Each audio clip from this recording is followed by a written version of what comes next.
একদিন ছোট্ট মণি তার দাদুর কাছে গিয়ে জিজ্ঞেস করলো,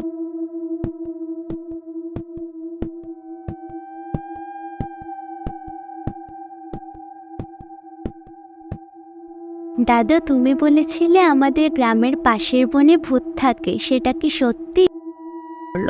দাদু মুচকি হেসে বললেন, হ্যাঁ মনি, সে গল্প অনেক পুরনো। শুনো তবে একদিনের গল্প। অনেক বছর আগে আমাদের এই গ্রামের পাশের বনে একটা বড় গাছ ছিল। গাছটার নাম ছিল আলোর গাছ।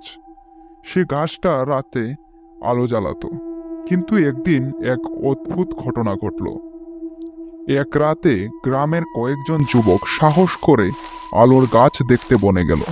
তারা যখন গাছের কাছে পৌঁছালো, হঠাৎ করেই চারপাশে ঠান্ডা বাতাস বইতে শুরু করলো।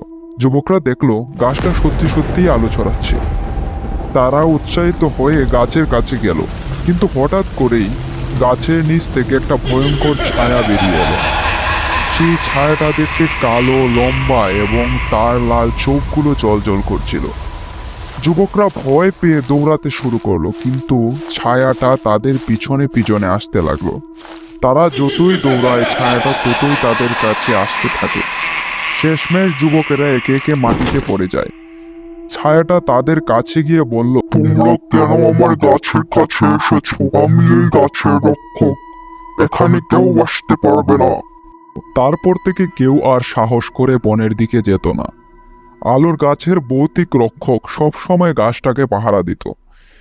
আজও সে গল্প আমাদের মনে গাঁথা আছে।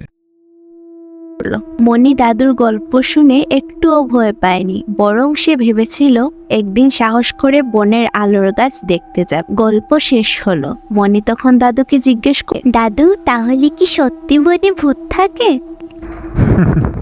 গল্প তো গল্পই থাকে মনি, কিন্তু মনে রেখো, প্রকৃতির প্রতি সব সময় সম্মান রাখতে হবে।